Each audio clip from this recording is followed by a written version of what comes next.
The following program is rated TV MAL. It contains strong language and is intended only for mature audiences.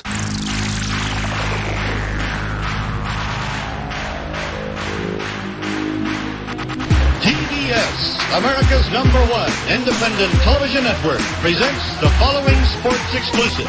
You're listening to Basically a Sports Show. Follow us on Twitter at Basically Sports. Subscribe to our podcast on iTunes. And check out every episode of the show at basicallysports.tumblr.com. Now here's your hosts, Zach, Greg, Mike. And this is Andy, and you're listening to Basically a Sports Show.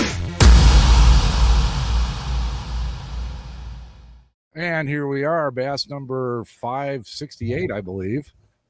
Andy's back from a successful COVID-free trip to Florida. Zach, I did it. Stadium yesterday, and Mike is, and a shock to no one, late. So we'll be moving along without him until he gets here. Yeah, somebody had to be late. Right. Yeah.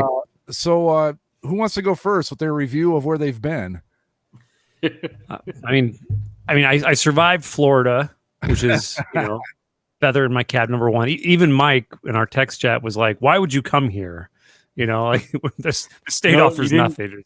You didn't get COVID. You didn't get attacked by a garbage can alligator. You didn't get swept up by a hurricane. Nothing like that. No. Weather's great. Garbage can alligator. That was amazing to me. By the way, again, hopefully our statistician is listening at this point. Mark down garbage can alligator for the GTOV. Right. I'll throw that in our Discord right now in case it wasn't there before. So yeah, Florida was cool. I mean, it's fine. I was sending you guys like day 2. I think there was that dude in the Eric Lindros jersey, like Team Canada from God knows like 2000 or something. That was cool. Way too much Aaron Rodgers and Packers shit down there. That was embarrassing. I was deeply wounded by that. And a pleasing amount of Tampa Bay Lightning representation. I was really not expecting to see as much Lightning stuff as I saw. Tons of Tebow jerseys that were unsold. Lots of NFL, just various NFL stuff, random, like some guy wearing a Roethlisberger jersey and stuff. I just don't, when you're going to Disney World, I just don't see why, I'm going to wear a jersey comes up. Yeah. I don't know how that thought process. Especially in the Florida heat. Like, yeah, it's still hotter than a bastard down there right now, isn't it? Yeah. Even for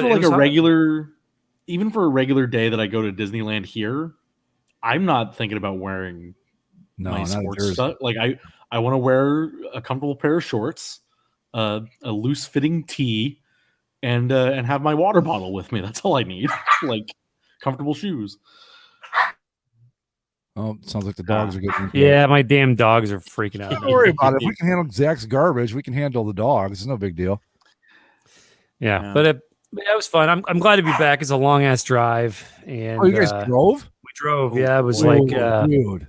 We split it up over 2 days. So yeah, but still, that's a haul, man. I mean, that's how many miles is that? Because I know from Ohio, it's like 1,100. I can't remember how many miles. It's like 6 hours from here to where we're going to Tennessee, which is about Nashville, and then from there, it was another like 14, including stops. Oh, that's about the same as it is from here. That's weird because you're further west than we are. You'd think it would be different, but I guess not.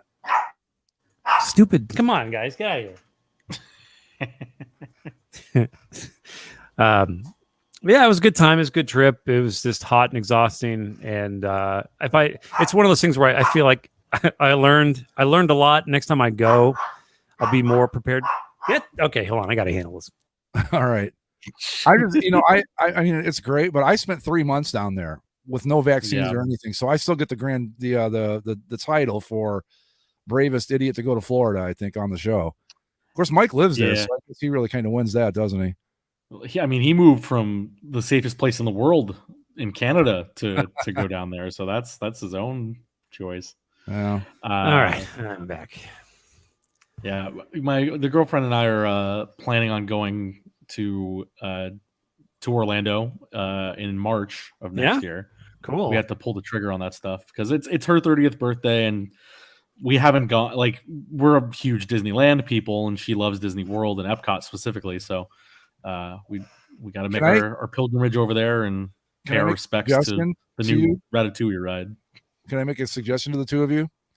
Sure. As a former Florida resident and someone who's been there an awful lot, you might want to go either wait until like the first week of April or go early February, because if you get into that spring break window, it's going to be misery. No, we know. So her birthday is the end of February, and she wants to be here in California with her parents for her actual birthday. So we're trying to go like that first week of March, because trust me, there are tons of websites that track this shit when it comes to Disney World, of like when spring break season is and when to avoid the crowds and stuff like that. So I think we might get hit on like the very tail end of the beginning of that window, but I think we're trying to squeeze it in there, because we know if we wait any longer than that, then it's going to be hell. But we can't. But we also don't want to go earlier than that just for timing.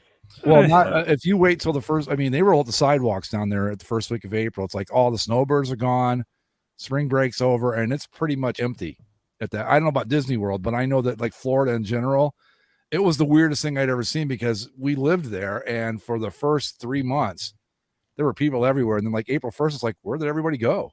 I mean, it really, literally, I bet you 40% of the people that were around were just gone, gone. Like no, I remember experiencing that in Arizona.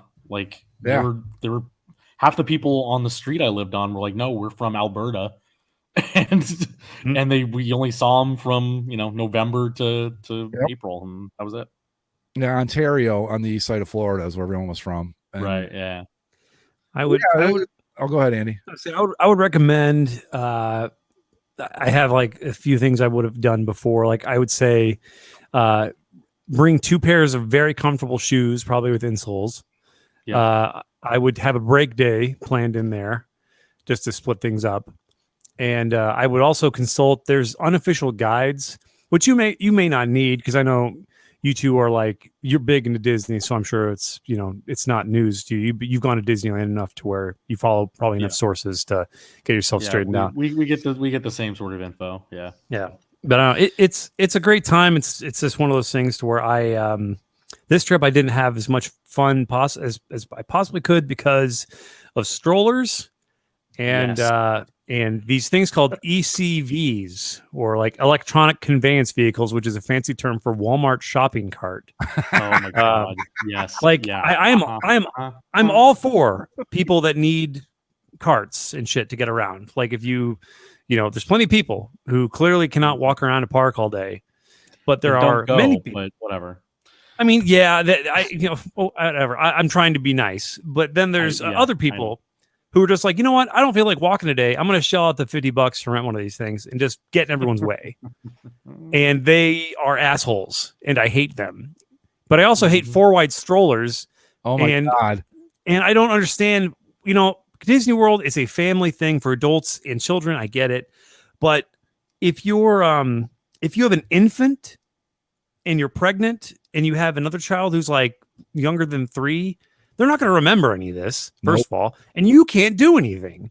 So I don't know why. What's even the point? To get some pictures? Well, it's your baby's first Disneyland trip. You gotta mark it down. Which it would be the same as if you went down there and got blackout fucking drunk for 4 days. You wouldn't remember it either. I mean, it's just stupid. And that's the other thing, right? That is a trip specifically for the parents, because the kid doesn't know. And like you're like, oh, do you remember your first trip to Disneyland? No. How old was I? You were 6 months old. No, I don't remember it, you morons. Yeah, it happens at Cedar Point all the time too, Andy. I completely understand. Now the little Walmart carts, we don't see a lot of those at Cedar Point. It's not nearly as big. Maybe that's why. Maybe they don't do it there. I don't know. It's a roller coaster park, so I mean, there's probably a lot of stuff they can't ride. Yeah, exactly. Right. I was gonna say that the comparison for that is Magic Mountain, Six Flags out here. Okay. Which is they in Cedar Point are like the always vying for who is the best roller coaster destination on the planet. And like I'm bigger than I should be, but I'm not like invalid where I need like the cart, but I can't fit into half the things at Six Flags like I used to. And so I would imagine that if you're that big, you can. But Disney in general does a better job at being accommodating to everybody, which is good and great, and everybody deserves to have a good time. But like, well, yeah, you go to Cedar at a certain point, you're not only inconveniencing yourself, but you're inconveniencing everyone in your gravitational pull. Yeah, and Cedar Point, if you go there for anything other than the coasters and the rides, you are completely wasting your money and your time. Well, right. I mean, that's another thing, because Disney's kind of an experience. You know, there's lots of nostalgia and all that shows stuff, and food, and sure. So I totally understand that there being an audience there that's not even going to remotely come close to approaching the rides. They're just there to kind of soak it in. Hell, that's fine. Epcot is an entire land that's basically, you don't have to go on anything, and you can have the most amazing Epcot day. Epcot ruled. I had a great time at Epcot, but we made the mistake of going there on a Friday night. And during a fucking wine festival. So like it's Epcot became this giant bar crawl on Friday night. It was a fucking nightmare. Just way too many drunks. One of the days, Epcot is famous for this. Like we're trying to block out one day for the drinking around the world tour. Oh sure. Where there's a specialty drink at the whatever it is 16 pavilions they have for all the different countries. And if you do it in a timely fashion, you get destroyed. Oh yeah. And so that's like you have to plan a day to do that, because you can't, there's really not anything else to do. But you can but the point is, you can spend an entire day just going to drink at Epcot, and you can be more than satisfied. So looking forward to that. On Wednesday, it's Get Hammered at Epcot Day for us. Yeah, that sounds like fun, actually. Yeah, where do you want to get drunk first? Mexico or Morocco? What's first on your list? Just start at Canada and go counterclockwise. Right, there you go. That's what eventually you'll just kind of end up at the land or something, and you can puke while doing Soarin'. I mean, there's any number of options, but it was a fun trip, and I'm glad to be back. And last week, by the time we got home, maybe an hour before our show was scheduled, I'm like, fuck that. I've got to unpack, and I just can't. Especially when you drove. If you drove, oh my God, that drive. I don't know what it is about it. And there's just something weird in the time-space continuum that causes this, but it takes less time to get there than it does to get back. Same exact distance. It's something about Georgia. Georgia is a tall and empty state. See, now the way we go, we only have to go through Georgia for about an hour. And the rest, so you cut across because we're going up 95. But yeah, like you get on your way down, you're going, well, this is going really quick. And on the way back, you're going, oh my God, will I ever get home? And it's just, I think it's just the anticipation's worn off, and you just want it to be over with at that moment. But man, try driving through the desert where it's like, did I just pass that rock already? What the hell? Where am I? That would be I would imagine you could get disoriented really easy out there, right? Considering it's the freeway is basically once you get out of civilization, it's 3 hours in a straight line through oh my God, orange rocks. It's literally like driving through Mars, and nothing looks different until you hit the Colorado River, and then nothing looks different until you hit Phoenix. So wow, I'm surprised they don't have just the highway isn't just littered with people that fell asleep and drove off the road. A 3-hour stretch of just straight ahead. That's there are like mobile homes in the middle of nowhere, and I'm like, how in the fuck did you end up there? Like, I understand, like you kind of live where you're born and die where you live and whatever, but like nobody chooses that life, right? Well, they drove off the road after they fell asleep on the 3-hour endless straight line, and they thought, well, fuck it, while I'm here, might as well settle in. Yeah, I don't know. This cactus looks fertile. Let's plant our flag by it. I see that, even in Ohio, I see that where like I'll be riding along in literally the middle of nowhere, and all of a sudden I'll see a house. I'm like, first off, how the fuck did you even find this place to move here? And then what possessed you to do that? But it happens. So I can imagine in the desert it's even weirder than that. At least there's trees, because at least water and stuff here. Right. At least you might dig a hole and find water. Right. I don't know if you could do that in the middle of the Sonoran Desert. We found more sand. Imagine that. But yeah. So I've never been to Disney World. I need to get there one of these days. But then again, at my age, I'm like, you know what? I don't feel like going to all the trouble. I'd have to get one of those carts and piss people like Andy off while I was there, I guess. I'd be cool with you in a car. It's fine. It's the people who are like 26 and just kind of like, meow, I'm in a car today. No, dude, as long as my legs work, I'll be walking on them. I'm not getting any like electric wheelchair or whatever you want to call it. Nothing against the people that have to use those, absolutely, but sure.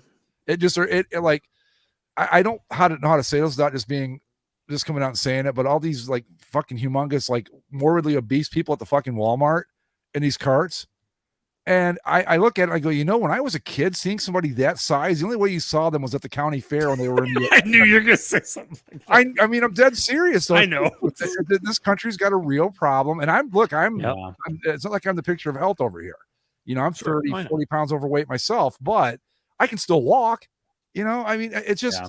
Anyway, I don't want to go down that road because I will say something even more offensive. But there's days where like back when you channel surfed, I would get stuck watching My 600-Pound Life on TLC. Yeah, and you just kind of look at it and you're like, not only are they this big, but like there were a couple that were like, no, I'm a plus size model, and so like I'm eating to be in pictures for my like, career. Yeah, right, and it's like, well, you're not even like there's nothing attractive about the way you look. Like you can have an attractive, voluptuous woman who is plus size, quote unquote, but like you are not. You're just eating with an excuse.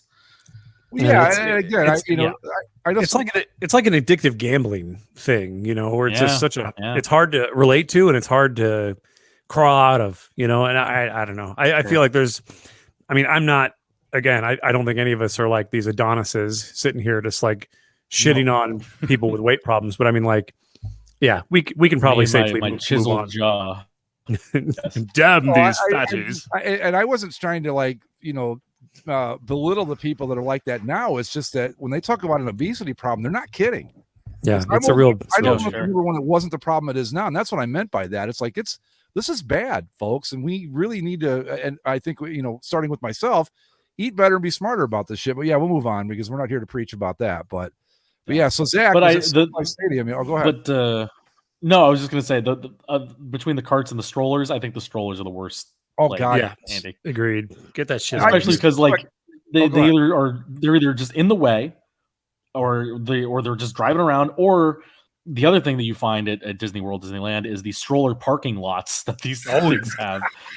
And it just like all it does is form these choke points in the park where everyone is trying to walk between, a statue of Aladdin and 10,000 strollers that are choking the way between you and Indiana Jones. It's like I should have taken a picture. It looked like a junk pile. Like somebody like there was just somebody moved a fence to expose the pile of trash. Like it was just hundreds of strollers in this horrible little like corral.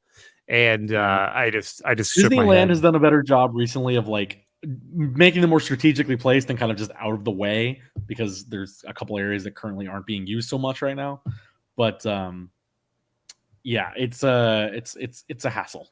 Do either one of those? And I don't begrudge people bringing their kids, but like No, but here's my question. Light. I wanted to bring up to you guys is maybe they do already. I know Cedar Point doesn't, but what would you be more inclined to go if Disney had like an adults only week? We had to be 18 or older. Hell yeah. Yeah. So absolutely. Well, here's the thing. Yeah. If you had an Adult Swim type period for that park, it would be overrun. Like it would just be like there would be no advantage to it because that's true. It would just be, just piled with people who are like, thank God. What Disney would do, because this is what Disney does, they would poach your pocket for it. Because what they do now is like right around now, they're doing like Halloween parties where basically they close off one of the parks at 6:00. Yeah. You can come in for a special Halloween experience, but that's an extra ticketed event. So you have to buy a separate ticket to attend. And so they can control, the crowd. So that's what they would do if they ever had something like that. Because I think if I'm mistaken, I think Disneyland used to do something like this in the 80s, but it didn't last because there's plenty of people that are like, what if I'm a family and I'm bringing my kids to Disney World or Disneyland? Don't go that week. For fuck's sake, people don't know that. People don't know that, and they show up and they're going to be like, "Sorry, Disneyland's only open until 5:00 today," and you got to tell your kids, "Sorry, no teacups." Like they're, and then they're going to pack them into their strollers and be a nuisance to you all day long. Yeah. Well, they used to have, I think, if you were an access pass or if you paid for some Disney pass of some kind, you could show up in the park half an hour early and stay like a half hour late. So you could get in a few rides or whatever. Like, if you just wanted to avoid the crowd, that'd be an interesting little way to get some bang for your buck. If you stay at certain hotels, you get special access. extra magic mornings, I think they call them. See, the nice thing about Cedar Point is that it's seasonal. And if you know, like I've lived here long enough to know, okay, you go this week and you've got the place to yourself, basically. Yep. Same thing with Magic Mountain. If you go to Six Flags in the wintertime, like December, January, you can ride everything 3 times and like not have a problem. Yeah, I mean, we would go over like, the second week of May when it first opened, there's like nobody there. I mean, you might maybe 20% capacity, but if you go in August, if you can't move, there's so many people there. It's kind of the opposite for Disney World. Like December, like I think it's November and December are like the two busiest months of the year. The holiday decorations and the holiday shows and all that stuff. Yeah, it's crazy. That's the difference between an actual theme park like a Disney World, Disneyland, versus just an amusement park like Six Flags or Cedar Point. Yeah.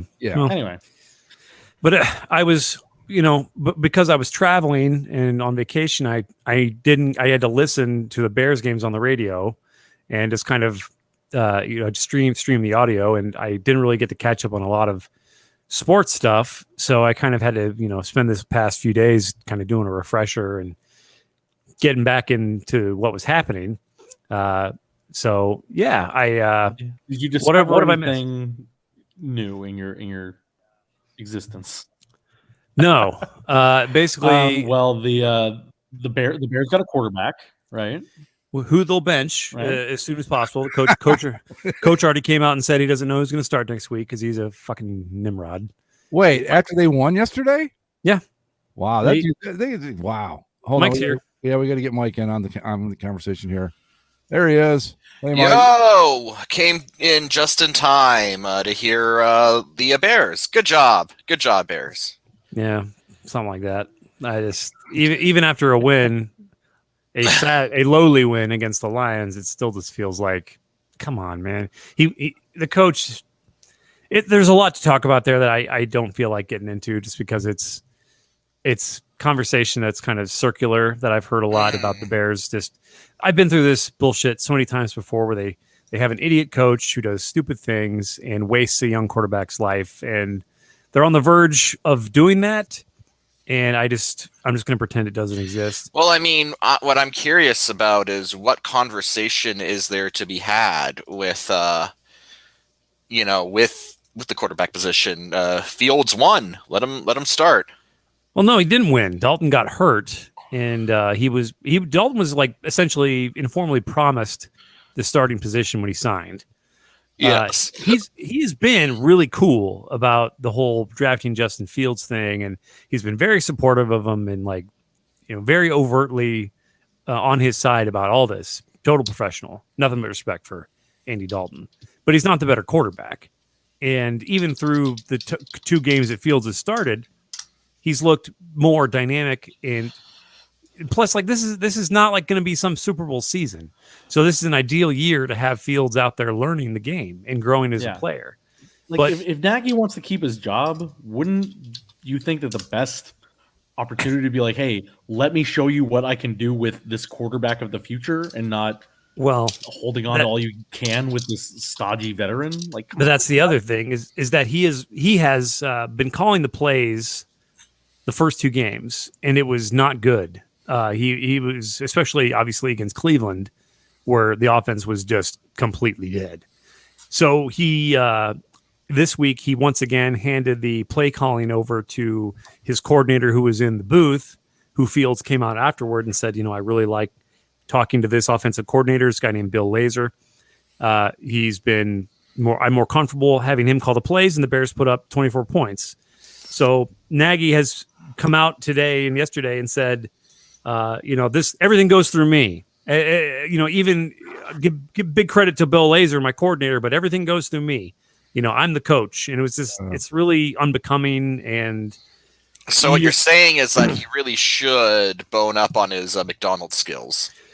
Well, yeah, I do think the writing is probably on the wall, but anytime, that's the one thing that makes this coach different from other Bears coaches, is that when the Bears in the past have lost and entered these phases where just people are just demoralized and burn out, they quickly melt down. They quickly go downhill. Whereas like Nagy, for whatever reason, the players love him. and he has this resilience to him that he'll take a team that probably should get 5 wins and they'll get 8, So it's like good, I guess. I think the guy has got my problem with the Bears. He looks at them and he goes, they're not that bad, really. If a couple things go the right way and they could be solid. And maybe that's the issue. Plus, I think most head coaches in football are extreme narcissists. And of course, if you don't want anybody else getting the credit, I guess. I don't know. But because I look at that team and I go, they aren't really this bad, are they? But maybe I'm not seeing what everybody else is seeing. That's not unusual. They're serial underachievers. They're one of many bum slayer teams around the league who just kind of always fall in the middle.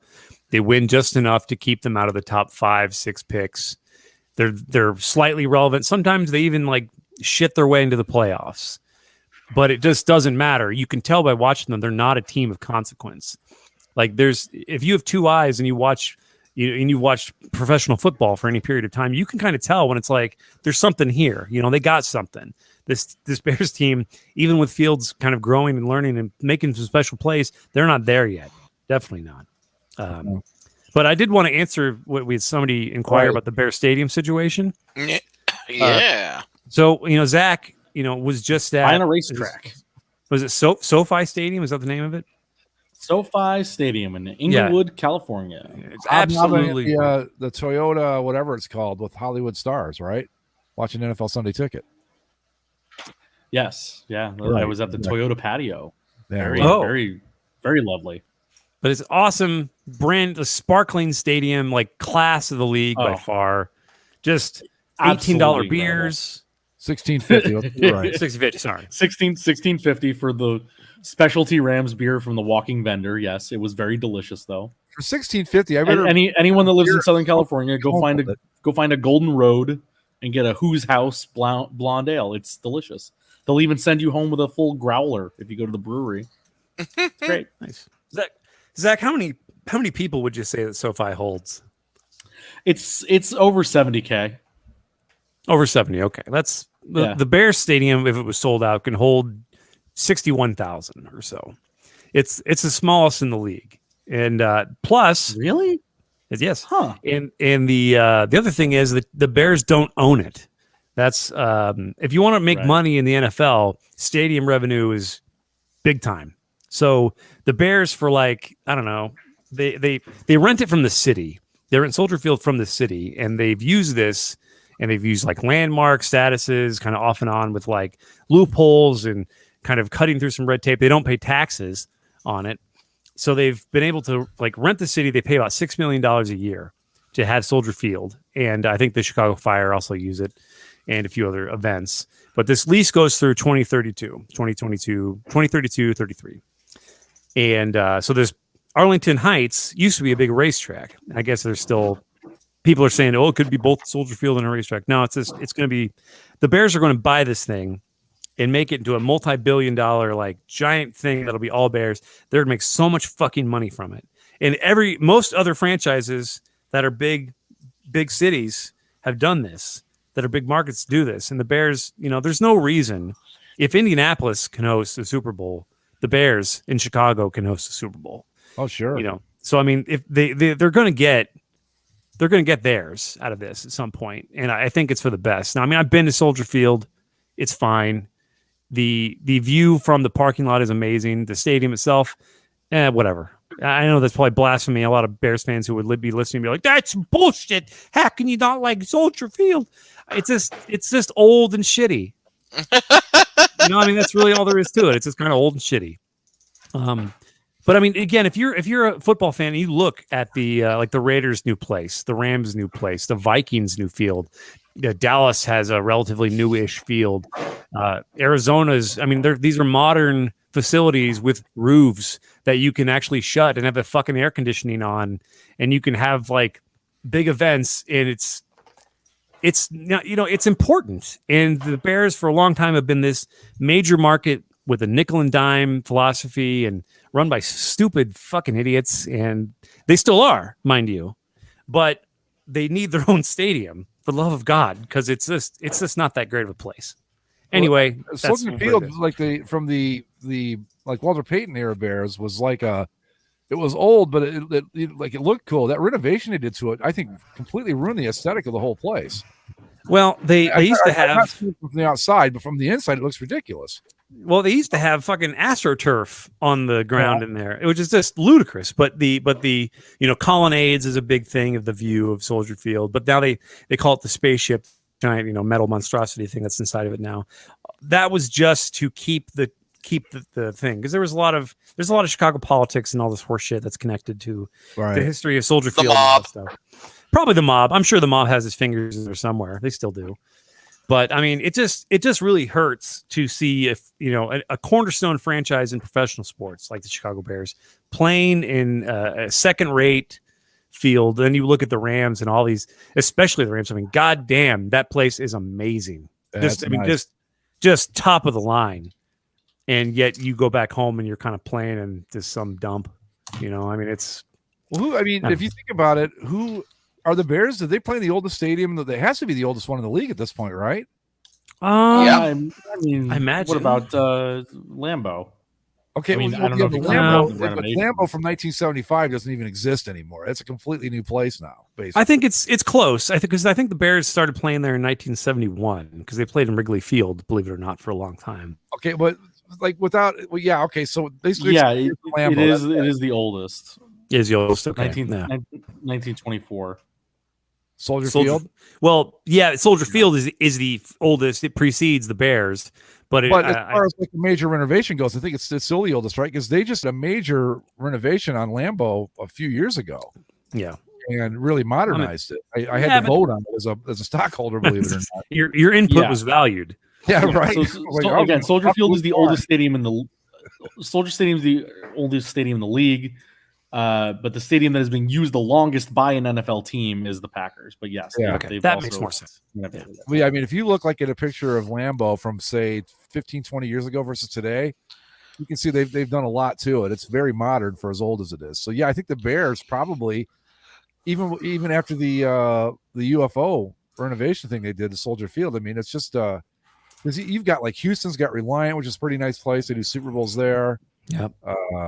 Tampa Stadium's nice. The Browns have a nice stadium. Hell, they had a Super Bowl in Detroit because it's a dome. Like they had a Super Bowl in Minneapolis because they got a new stadium. Like if the Bears built a brand new stadium in Chicago, they would be guaranteed at least one Super Bowl. Chicago, though, I think you get more than one. I think you could put them in the rotation because it's big enough to accommodate.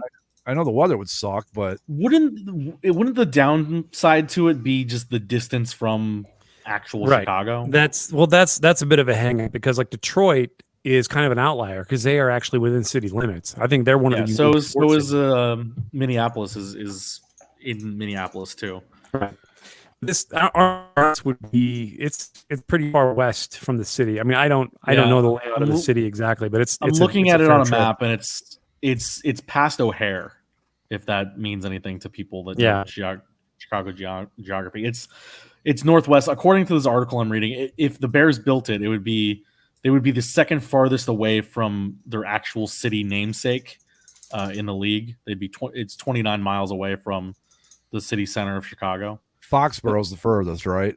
Well, Foxborough doesn't count. It doesn't count really. Yeah, but San Francisco's the one up there. It's the Niners, right? Because they're in Santa Clara, which is not San Francisco. Okay, 43 miles from on the map where it is, Zach. Like, what's its proximity to like Interstate 94? And I don't know what are the other ones. It's right. Let's see, what is this? Because the numbers are all over the place. It's right. It's off the 290 interchange. Okay, well, that's not, as long as you've got like the big interstates and stuff. I don't know. They'll get a Super Bowl for sure, for sure. But Chicago. Technically, the 290 ends before it gets there, and a state route takes over. But there are roads. It looks like a freeway, though. It's just a state number. Yeah, they've got time to figure it out. So, I would agree. I think what would be really cool is if they did like a modernized version of the old Soldier Field. They won't, but that would be really cool. Kind of like I don't know, with the pillars and all that. The old school look that it had. I mean, they're I don't think they're like the time frame that I read today was that it was probably going to be they probably break ground on it in 2023, 24, assuming that the purchase goes through. That's a ways down the road yet, then, right? Yeah, and then move in probably 2026 because their lease doesn't end with the city until 2032. Yeah. So every year they get closer to that deadline, the buyout price goes down. So.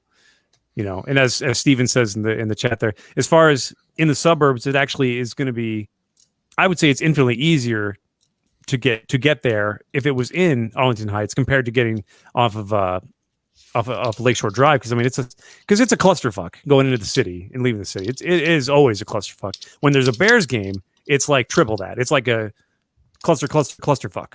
So I mean, it's plus with these city stadiums, there's like lack of tailgating and that sort of thing that you lose.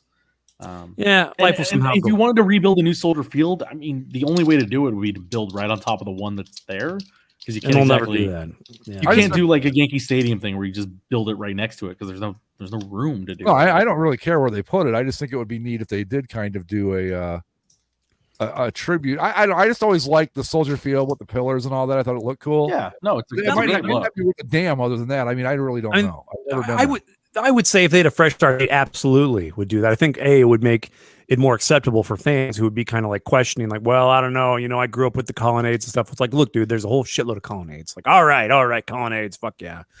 I mean, they're gonna have beef stands everywhere. They're gonna have a fucking Ditka statue. They're gonna have everything. The whole thing is gonna be like a little Bears Disneyland. But it's going to take. They could do exactly what the Packers did with Lambeau, where you make it a museum and you make a restaurant there and whatever. You can Packers Hall of Fame. Out. Yeah. So anyway, well, let's speaking while we're talking stadiums. So Zach got to actually experience SoFi in all of its glory yesterday. Oh yeah. I mean, just the pictures alone, I'm going, that's a nice place, dude. I can never go to another stadium.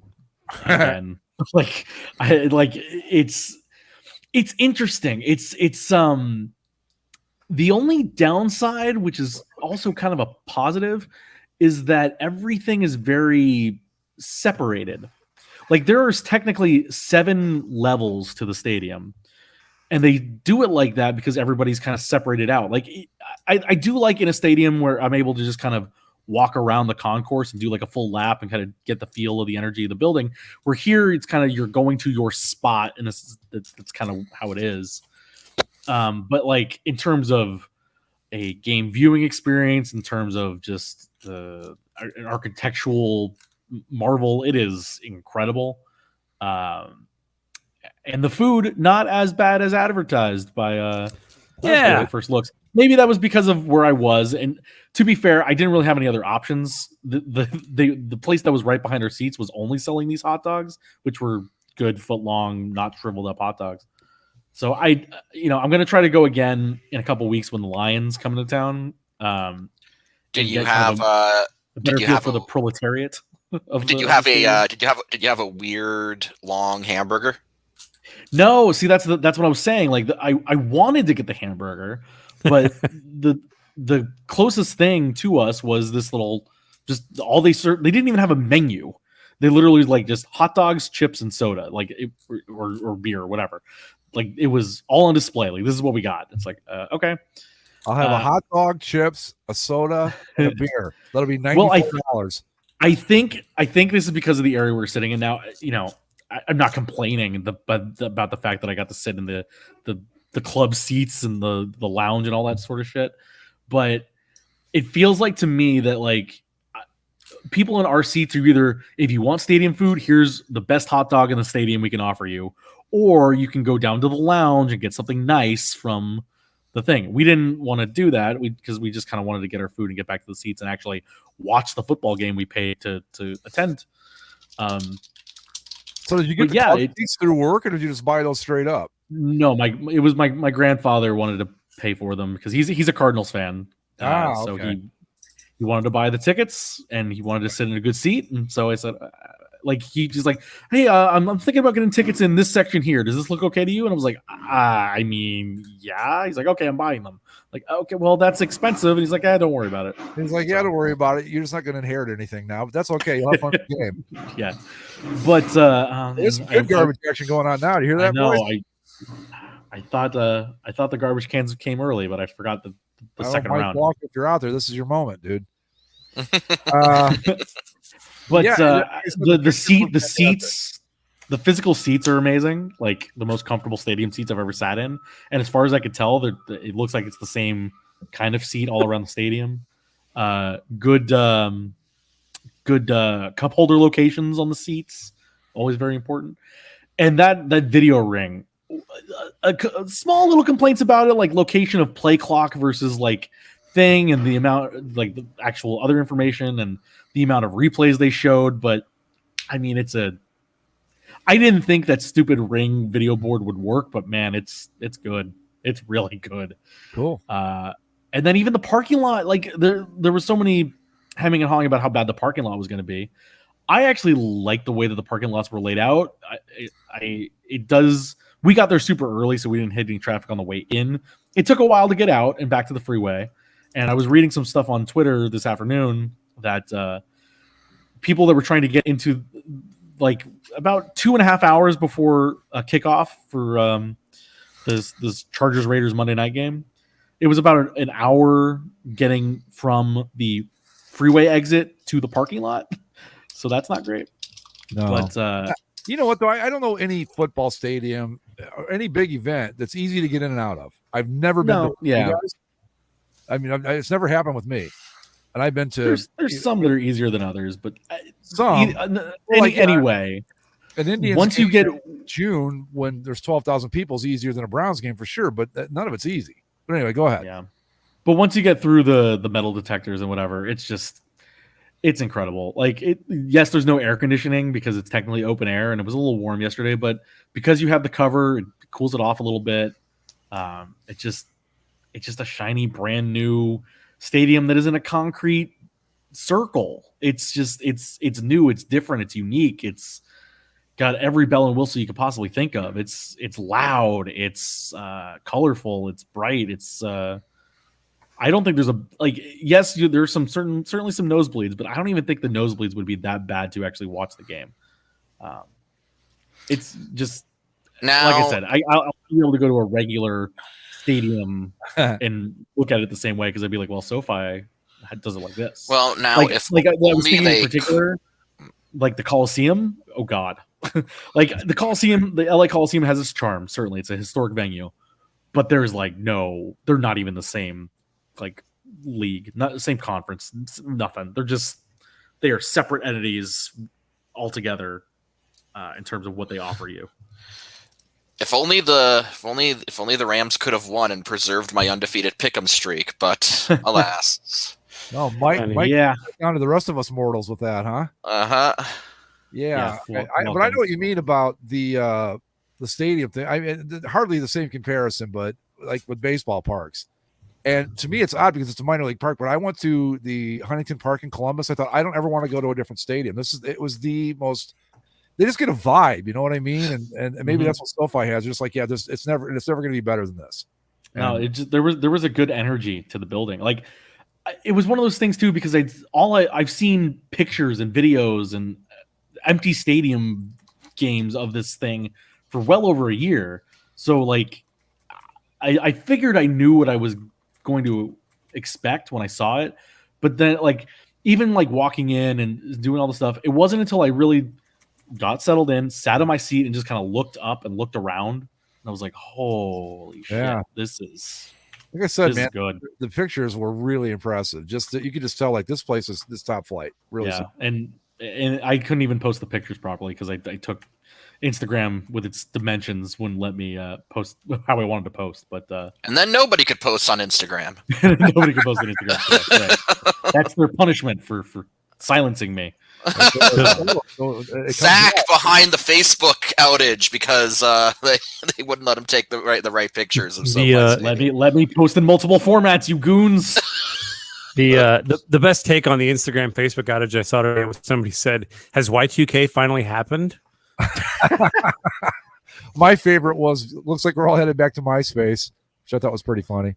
Well, that Tom from MySpace was responsible for it somehow. Like, oh man, I don't even. What I would, I'm pretty sure it's gone now. But what I wouldn't give to log into my high school MySpace page and just hate everything I see. Yeah, let it burn. Let it be lost. One of those horrible, just god awful backgrounds you could get that were just. Well, you could upload anything as your background. That's what I mean. And there was all this like really shitty. And you could choose like a 30-second sample of a song to play anytime someone went to your page, and it was just on a loop. And then if you moved someone out of like your top, what was it, like 5 friends or something, you had to explain yourself at school the next day, and it was like the whole thing. So yeah. So Mike, I'm sorry about that. You are 3-1. You're still the top dog, but you're 3-1. Stupid Cardinals. Where am I at? I thought I was so far. Me, Greg, you and I are both 2-2. Zach his game is playing out tonight right now. So. Speaking of Zach, if you want to go to another game at SoFi, my Cleveland Browns are in town next week to take on the Chargers. I'm sure there's plenty of seats available. I'll buy an orange shirt and I'll blend right in. I'll send you one of my jerseys if you want. I got like 50 of them. Send him a Tim Couch jersey. I've got the only other thing that makes this weird now. Derek Anderson. The thing that makes it weird now is like now that I've been there and like seen the Rams game and seen it all like decked out for the Rams and the different graphics and the colors and the stuff on the wall. Now like I turn around and I look at the the Chargers inhabiting the same field right now and it's like, this is all wrong. This is not what it looked like yesterday. It's like somebody squatted in your parents' house or something. It's like, get the hell out of here. Who do you think you are? You walk into your old childhood room and there's someone else's stupid band poster up on the wall. And you're like, God. As long as the check clears at the beginning of the month, I don't really care what they do with it. But, no, it's more than the Coyotes have been doing. Hey. Okay. Do you guys want to get out that way? I've got to go see a game there. That just looks amazing to me. But anyway, I just wanted to go ahead and get our picks in for this following week. All right, let's do it. So, Greg, pick between 1 and 16. Oh, I'll go with 15. Okay. You'll be getting the Bills and the Chiefs. Bills at Chiefs. Looks like a nice, easy one, right? Bills at Chiefs? Bills at Chiefs. Yeah, home team. Okay. Best result. Yeah, I'll take the Chiefs. Okay. What would I got if I picked 8? That was my first thought. Or not, don't say yeah, but I want to know what 8 would have been because that was what I was going to go with the first. Yeah, we'll get there. Okay, so I'm up 12. Okay, you will get Browns at Chargers. Browns Chargers. Yep. I don't know. Greg seemed pretty down on the Browns yesterday in the group chat. Defense was amazing yesterday because look, you can say the Bears. Yeah, Nagy had a horrible plan, and so you got to kind of write that performance off. Yesterday, that defense shut down a really good offense and did it. Myles Garrett is an animal, dude. That guy's this game's going to be like 35-32 because the Browns, again, they play to the level of their opponent. Right. You know what? I'm gonna. I might regret this. I'm gonna trust the Browns. Cleveland. I had one more point to make before you did that. It's locked in. My Browns are 2 weeks in a row on the road. I don't know what that means, but they're going from Minnesota to LA, so that's a long time on the road. Right, I believe in Baker. I don't know. Jesus, really? I'm sorry, that dude sucks. I don't know how. I have never. I was under the impression that you broadly liked him, and then yesterday in the group chat, just out of nowhere, Baker Mayfield sucks. It was kind of like one of those light bulb moments that you have where it hits you and you go, you know what? This guy just isn't very good. He's great when he doesn't need to be. And he has high percentage, completions and all that. But I watched him. I'll put it this way. If the Browns receivers were all 11 feet tall, they would have scored 70 points yesterday.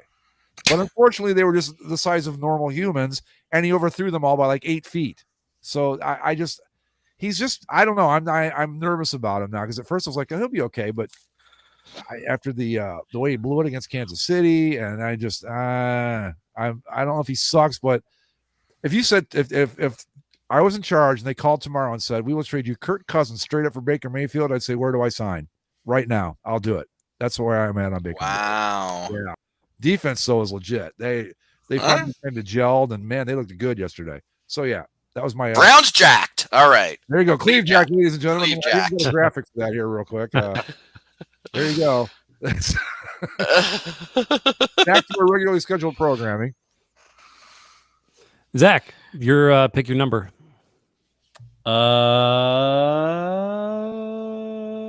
10. 10. You get Broncos and Steelers. Oh. Zach gets like the clunker of the week here. Oh boy. Where's that at? Pittsburgh or in Denver? At Pittsburgh. Ooh. I don't know how to pick this because I don't know if Teddy Bridgewater is going to be okay. Who's their backup? Marlon Drew Briscoe. Lock. Marlon Briscoe was their quarterback like 50 years ago. I thought you said Marlon Brando. I was like, might as well be. I thought you said Donnie Brasco. Him too. Either one. I mean, Big Ben does look like he's toast. Jeez. Ben looks like he's toast, but I don't know who's playing. Like if it's Drew Lock for the Broncos, I don't want to pick the Broncos necessarily either. It's in Pittsburgh. I don't know. What was the score this week? How many points did the Broncos win? No, they lost, right? The Broncos lost. Broncos lost because Bridgewater went out. Baltimore. Ravens. They played Baltimore, yeah. Oh, the Steelers also lost to the Packers 27-17. So I'm gonna go Pittsburgh. Okay. I think that's what I would do too, but I'd be really not hold on it. Well, hold on. Let me hold on. Let me look up Teddy Bridgewater real quick. I need to know. Well, here's the betting lines. I imagine because if it's Bridgewater, then I don't think it's going to be fun. It'll be fine. Look, you can always count on the degenerate gamblers to know what's up. Right. The Steelers are favored by change this midweek if I know Teddy Bridgewater is going to be okay. No. Steelers are a -1. Wow. They're favored to win by more than 1 point. So they're not even getting the home team field goal. No, but you know what? Their defense is solid, but as bad as they've looked, but then I know they put up 17 on the Packers yesterday. All right, I somehow hit mute on my speakers. Am I allowed to pick again midweek if I get Teddy Bridgewater's okay? No. Pittsburgh. Okay. Pittsburgh, lock it in. I think that's what I would go with you, but my certainty would only be. Can Zach lose twice in 1 week if Ben Roethlisberger falls down again without any pressure? Sure. He would certainly feel the way. I need somebody to pick a number for me, and I'll do my pick. 8. 8 would be Dolphins at Bucks. Thank you, Greg. Oh shit! See, I did skip the easy one because that was my first instinct was to go with 8. It's all right. I'll take the Buccaneers for that one. Yeah. But I will say, man, I don't know if the Dolphins won yesterday or not. I'm pretty sure they didn't. Is Tua going to be out for a while? Yeah. Well, wasn't he also in concussion? I thought he had fucked up ribs. Yeah, something. Yeah, he's going to be out for at least a couple more weeks. Well, I will tell you this: those uniforms, I don't know why in the world you wouldn't go back to those the first chance you got. Why? Yeah. Every time they roll out the throwbacks, it it's like, what the hell are you? It just exemplifies how terrible their regular uniforms are. I tweeted this out. I said, if you think that the primary uniforms look better than these throwbacks, I don't even want to know you, and I don't. The Dolphins. I think the Dolphins will find a way. I think they're in a weird place to where they want to have a bit more of a modern look as far as their logo goes. They don't want to go back to the dolphin with the helmet. It's kind of like the Baltimore Orioles, to where they kind of like that franchise doesn't want to embrace a bird wearing a hat. I'm sure they but eventually they just kind of reluctantly did because it's like, well, this is the best we got going. We might as well just put out the damn bird wearing a hat. And people love it exactly. So I think they'll go back to that at some point in some way. My argument, though, and the fellow Dolphins throwback fans might back me up on this. I think that the throwbacks look more modern than the already dated uniforms they wear primarily. Well, that's the burden of going like a bit too progressive with your look, especially when it was a big transition at the time when they switched to these new the toothpaste dolphin. Right. The cruise ship. Yeah, the cruise ship dolphin. Yeah. Yes. Yeah. Exactly. The SeaWorld logo or whatever. But yeah, the light. They clearly know what will work. Those throwbacks are just fucking choice. They have some of the best throwbacks in the fucking league. Especially when they bust them out against the Colts. Like that's just that was a beautiful game. Yeah, chef's kiss. Yeah, I mean that. Like if I still did my best and worst, that would have been the #1 game with a bullet. There's just no. They're just so good. Those throwback Dolphins. Yeah, but what about the color balance and whatever? Not like I ever gave a fuck about any of that. They used to drive me nuts when I would do this. But these two colors pop. It's like, yeah, but the uniforms are fucking ugly. Do you get how this works? It's not about what colors match. I mean, we could do that all day. Yes, black and gold go well together, but not, when it's head to toe against a team wearing all navy blue. Also, I need to commit to my heel turn here and just remind everyone that Tom Brady is now the NFL leader in passing yards. So, yeah, that's what. How many of those has he thrown for you? I have a we had a counterpoint to this argument earlier that I promised I'd put on the air. So there it is. Yeah, it's. Well, I'll say this about that picture: Joe Montana rocking the always superior gray face mask. So I agree with you there. That's the pant stripes a little too wide, but that's a great look too. I don't know. I think like the wide pant stripes kind of add to the charm or something. I don't know. It's a very bright, colorful uniform, and I appreciate that. So go ahead, Andy. No, it's just on the same subject. I wanted to ask you guys clarify for me. Was it a Nike thing when they got rid of Dazzle?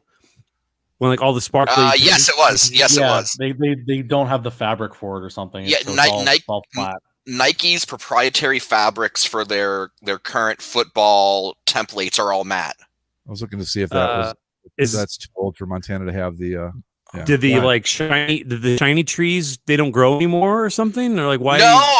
Well, you have to understand, Andy, that this new matte fabric is 0.07% lighter, and so the shiny stuff slowed them down by like I don't know. I mean, you just watch some of those Super Bowls from like the early 2000s where they're all in the shiny fabric, and you're wondering how can these fuckers even move, right? And then you get those fucking sleeves in the way. It's like I can't. Oh yeah, look. Like what? Well, it bothers me especially when like with the 49ers, especially stand out because it like the same problem with the Notre Dame Fighting Irish. You have like a shiny gold helmet and you have flat gold pants, and it looks terrible. Well, what's funny about that is the Bucks actually had a bit of this problem when they went to their current uniforms, which are the old uniforms, but mostly. But so when they went to the current. So when they changed to the alarm clock numbers that everyone hated, they lightened the red, they brightened the orange up, and then they changed the pewter from like a shiny pewter to like a dingy gray, dark gray. And when they changed back to the current uniforms, when they went back to the old look, which is what they have now, they returned the red to the previous dark shade. They returned the orange to the previous darker shade, but they kept the pewter the new shade. And the reason they gave was because the old shade of pewter that they wore in the in the late 90s and the 2000s, that shade of pewter was not. They were not able to replicate it with Nike's new proprietary fabrics. So Nike. A company that can't stop blowing itself over its space-aged fabrics couldn't replicate a shade of pewter that Wilson Athletics managed to in 1997. Yeah, that's sad. So this is a bummer. It looks so good, like. Well, yeah. I don't have a specific team here. I found Georgia Tech, but I'm going to put this up just to let everybody see. Well, it's not as noticeable when when it's either when they're white pants or they're colored pants, but like the metallic ones, like if it's supposed to be gold or silver or in the Bucks case pewter, and you replace the shiny fabric with this new matte fabric that Nike's been rolling out, it just saps all the life out of it. See, I'm just looking at the picture on the screen of Georgia Tech, when this is from, but the shiny stuff just looks better to me. It just, I don't know. I can't imagine. It looks legit. I mean, the thing is though, you want the pants and the helmet, and in most cases to match up. It's a simple concept. Yeah. But that's what my major problem with. We've been over this a million times with the Saints. The Saints and their stupid mismatching gold that they've done for years, and I just want to Well, there's that. I mean, there's the Saints and there's the Cowboys if they're mismatching silver. That's mildly different. I mean, the Cowboys. It's almost like the Cowboys. You could put in the same argument as the Avalanche with their black gloves and shit. Mm-hmm.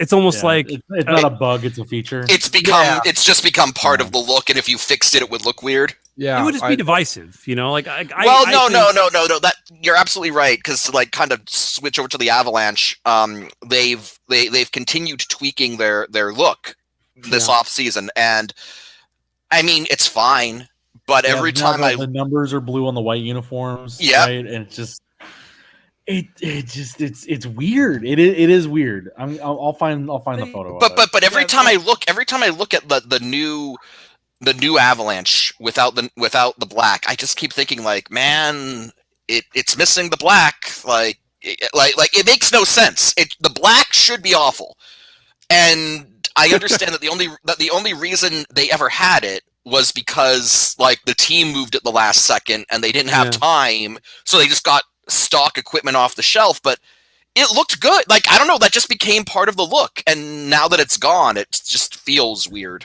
Well, that's the whole thing with the Cowboys pants being kind of an off bluish green. It was because of television, right? Well, because like you said, Andy, you want the helmet and the pants to match, right? But back in the day, that was really hard to match. A painted shell with fabric.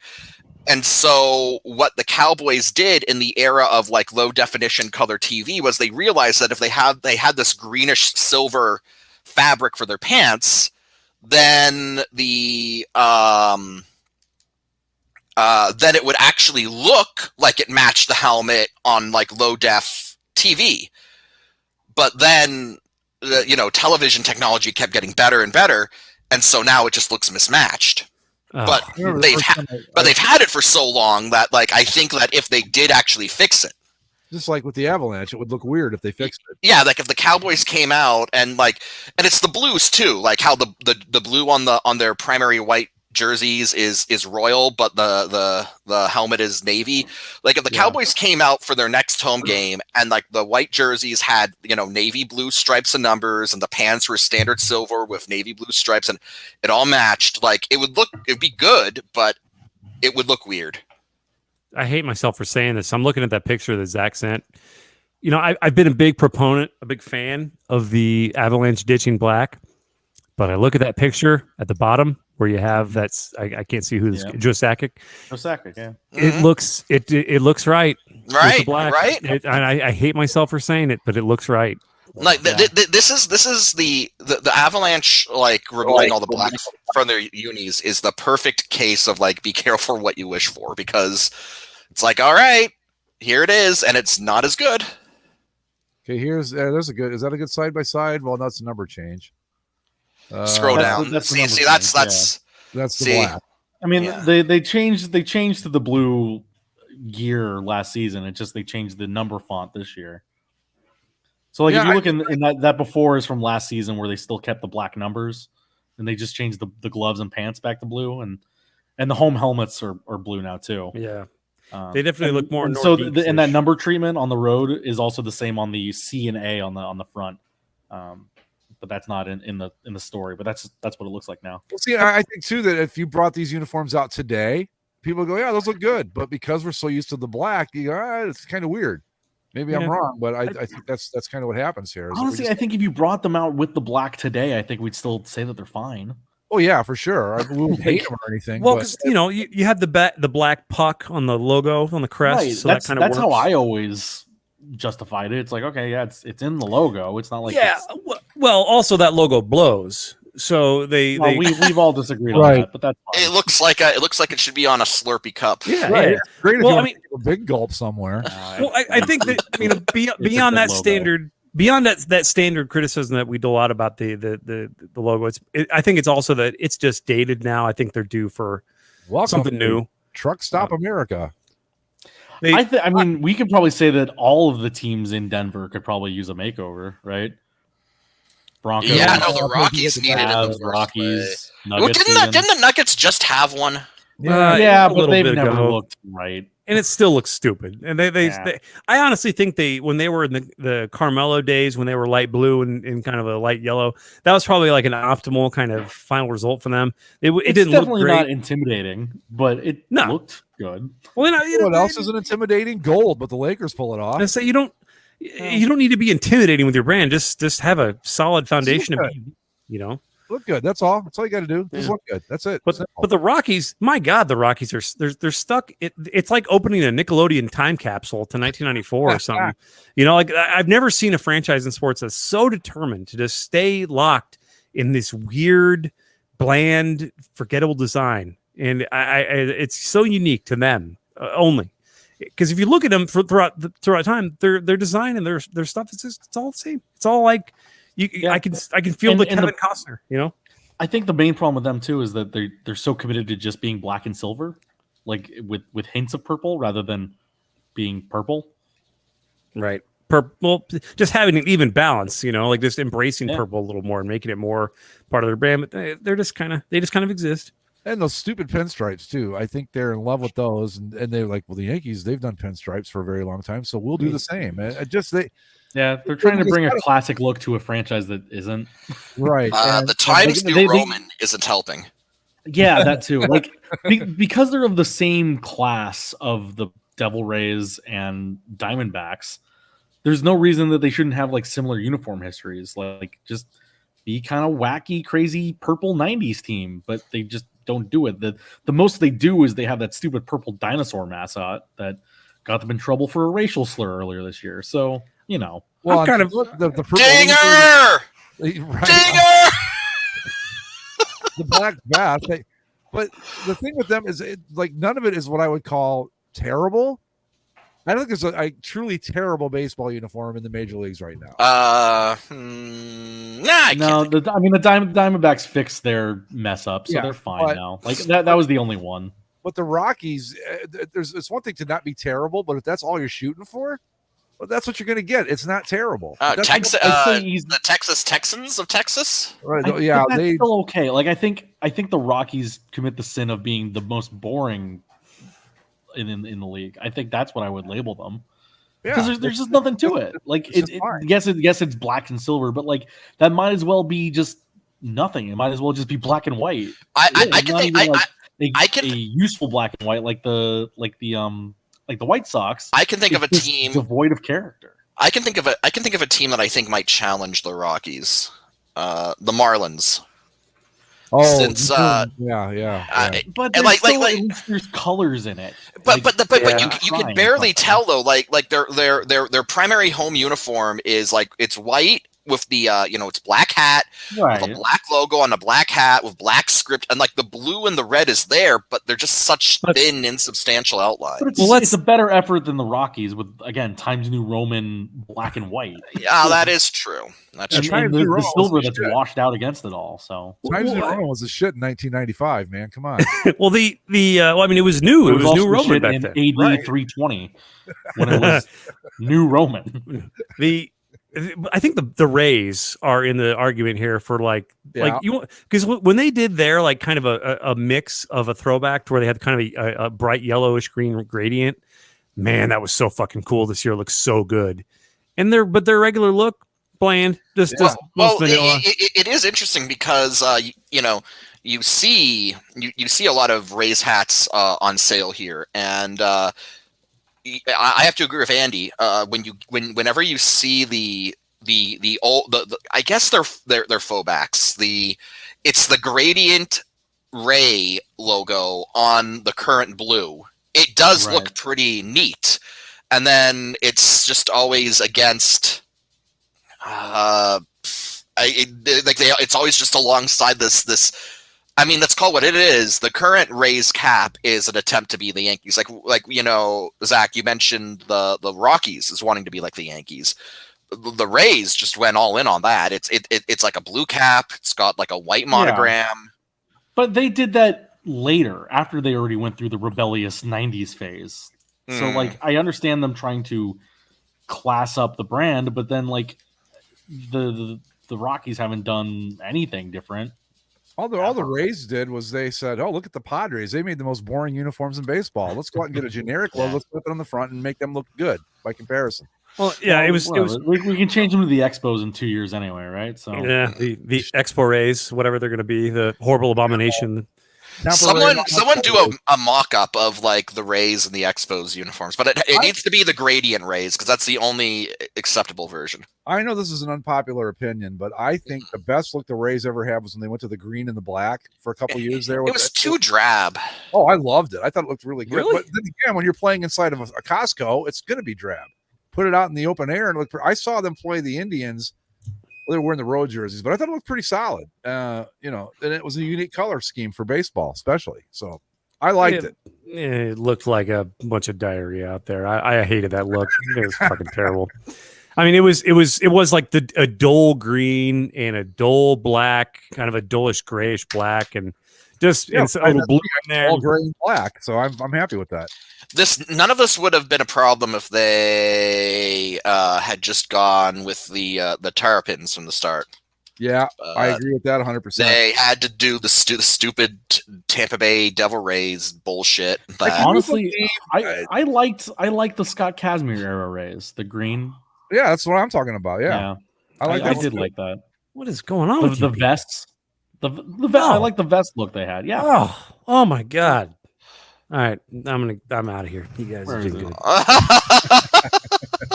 No. Anyway, find me a good picture. Maybe you'll change my mind. Here, let's. No. See. Here you go, Andy. I'll bring you back. Those look like shit. Yeah. This is to me. Oh, okay. So that is an awful fucking image. That's an awful fucking link. Okay. I don't know. Oh, you know what? Fuck it. I'm going to post it anyway. Y'all can click on this stupid ass link. Here you go.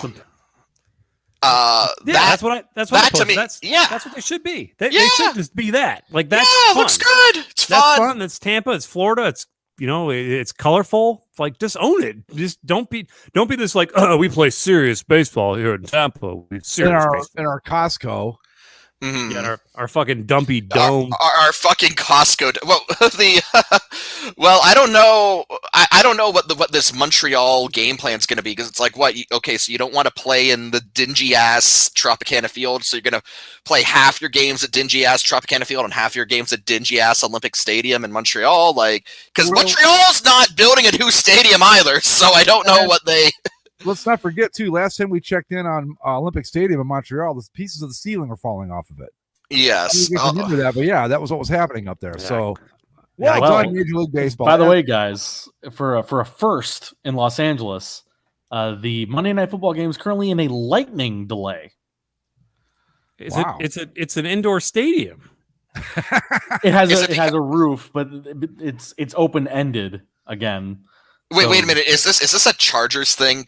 Lightning delay? No, it's actually raining. But they have lightning. Can they close the roof? No. It's like imagine the stadium is built. It's a bowl in the ground, and then they put like an awning over it. And an awning. The end zones really are a roof so much, Mike. It doesn't cover the whole thing. Oh. Yeah. Like the top of the stadium is not connected to the roof. Yeah, the elements can still get in. Yeah, which all of you that had LA Stadium lightning delay week 4 in the NFL, I don't think anybody had that. So wow, that's interesting. We'll have Raiders Raiders tonight, right? Raiders, the undefeated Raiders. As long as the Chargers don't fuck it up and wear one of those monochrome atrocities, this will be a good looking game. They the might. Raiders are wearing their throwbacks tonight too. With Yeah, the they look silver good. numbers. Raiders, the both teams looks like a good matchup. All right, good.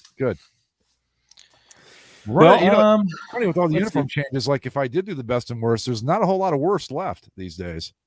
A lot of teams fix things up. So anyway, so I just want to touch on this real quick because in our chat, Steve and I and Newsy asked us about college football. yes. Sure. This will be quick because this is my thought on college football right now. All right, the new AP Top 25 poll. There are things that make sense and there are things that don't. Number 1 team in the country is Alabama. Yeah, Shocking. sure. Yeah, Not much doubt about that at this point. Number 2 team in the country is Georgia. Okay. Until they play Probably. Alabama. Until they play Alabama, but their defense is elite at this point. Their offense still needs work. And then the rest of it is kind of like, what the fuck is going on with this college football season? Number 3 team in the country is the fucking Iowa Hawkeyes. I've heard they're actually pretty good. I don't think Sure, but when did Iowa's the number 3 team in the country? What are we living in? Penn State's number 4, Cincinnati's number 5 after they Cincinnati knocked beat off Notre Dame Dame. and South Bend Saturday, so there's that. Yeah. And then you get Oklahoma, Ohio State, Oregon, Michigan, BYU is your top 10. Yeah, it's weird. There's no question about it. But like, could you imagine right now a college football playoff of Iowa and Penn State would have to play each other in a title game, right? So let's say Georgia will still get in if they lose. Iowa or Penn State wouldn't get in if they lose. So we'll say Alabama, Georgia, Iowa, Cincinnati is your playoff. Could you imagine that? That's not a real ratings juggernaut, is it? Well, I'm fine with it because it's chaos. Like that would be I'd be totally fine with it. It would be until it's Alabama, Georgia in the title game again, and then Alabama winning. Well, then, yeah, right? And that doesn't matter to me. I have no stake in any of this shit because if Alabama just wins and wins and wins, all it does is prove that everything's broken. It just kind of reemphasizes that the shit's broken because people think that college football is going to have the same parity as the NFL. Not that the NFL is that much parity, but it's just like, come on, anyone with 2 eyes knows that this shit's been the game is fucking rigged and it has been for a long time. And yes, Steven, I know Iowa has been good at football, but not number 3 in the country good at football. They produce, a good tight end every 5 years.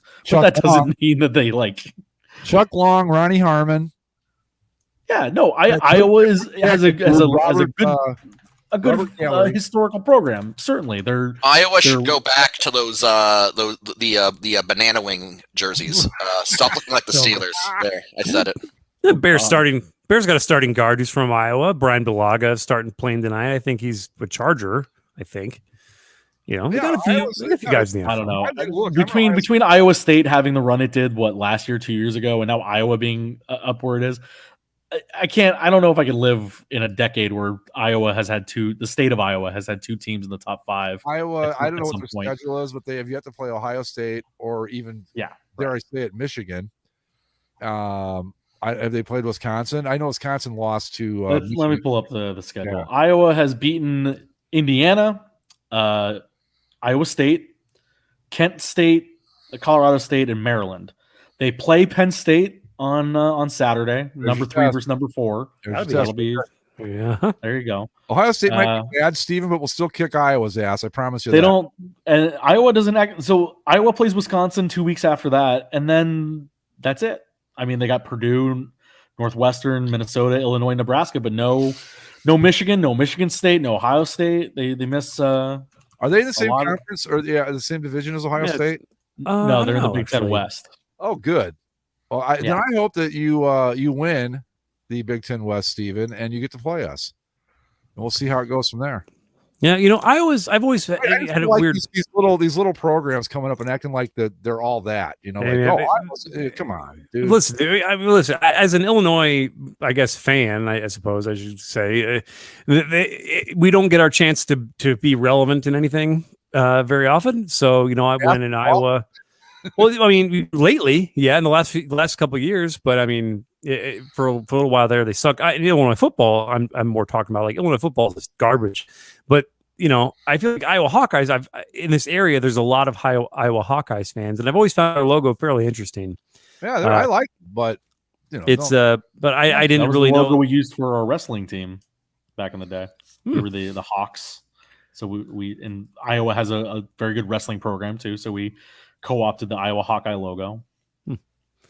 Well, I mean, I like Iowa. I just, as an Ohio State alum, I can't let him come in here and act like they're on the same level with us. I mean, let's get real about this. I mean, it might be, the University of Iowa, but is it the University of Iowa? No, but it is I don't Ohio know. State. Is it?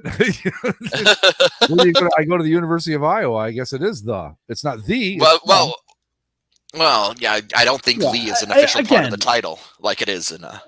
Like I acknowledge that Iowa's 5-0. I know that they have wins over then ranked Indiana and Iowa State. Decently sized wins on both those teams, but again, to say Iowa's the number 3 team in the country after you clobbered Maryland, again, if they beat Penn State this weekend, we'll give you all the credit in the world, and then we'll pencil you in for the Big Ten title game against. I mean, I was going to say maybe Michigan because they're technically in first place, but then I remembered, no. They won't be beating Ohio State ever again. So against Ohio State, and then we'll see where we are. 60-5. Oh man, ESPN's really fucking stretching with this lightning delay. They've got 4 idiots on. Why would they plan for a lightning delay in Southern California? They've got 4 idiots on the field just talking nonsense. Wait a minute, I can't hear you, Steven. All those Big Ten championship and national championship rings are kind of like. All right. I made a mistake. We're not talking about college football anymore. All right. Let's go into something that Greg used Ohio State, dude. Ohio plays in Athens and they're in the MAC. Okay, get it together here. All right. Anyway. Let's go to a sport that Greg used to love in baseball. Yeah, right. I wish I still loved it. I'll watch the playoffs. I'm not kidding around. We unfortunately we didn't get the chaos that I hoped for in the play-in games and all that. So fucking Washington. I know. So we'll have to settle for Yankees at Red Sox, echoing the ghosts of Bucky Dent in the AL wildcard game. And then the Cardinals, who won 16 games fewer than the Dodgers, get to play the Dodgers and probably beat them in a wildcard game because that's the unfair. Don't the Dodgers have to go to St. Louis to play this? No, the Cardinals are at the Dodgers on Wednesday. All right. But the thing that sucks is that because of the playoffs don't reseed anymore, it's all bracketed.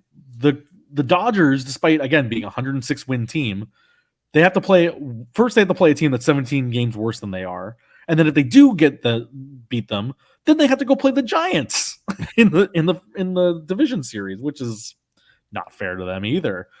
Not fair to the Giants either. Dodgers or Giants.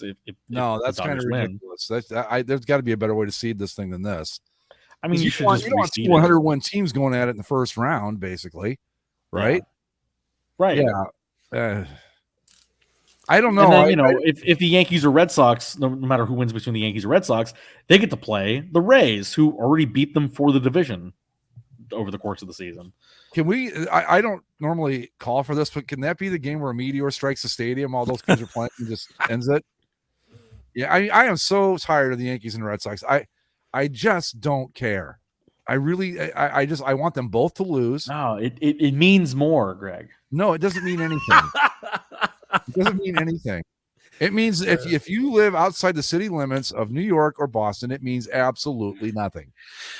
Well, that just means you're not a real baseball fan, Greg. I guess I'm not then. Didn't you see the movie 61? No.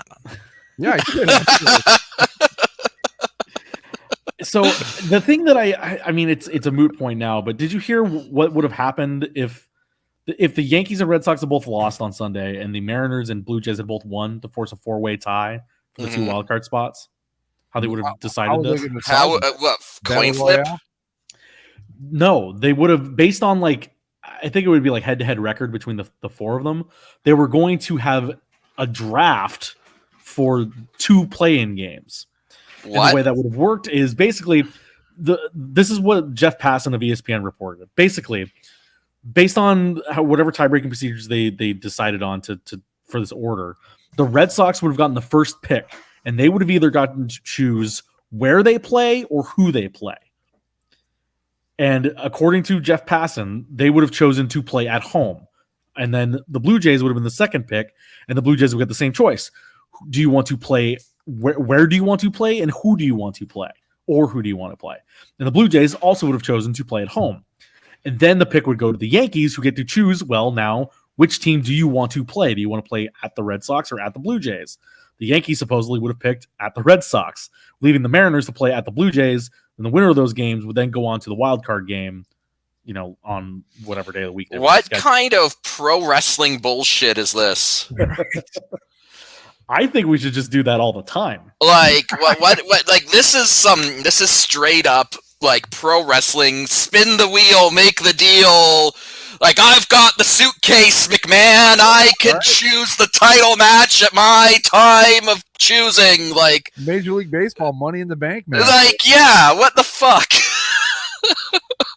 It would make it interesting. Like what happens is it's like the Red Sox managed to barely beat the Yankees in a classic showdown, and it's like, by God, that's the Seattle Mariners music.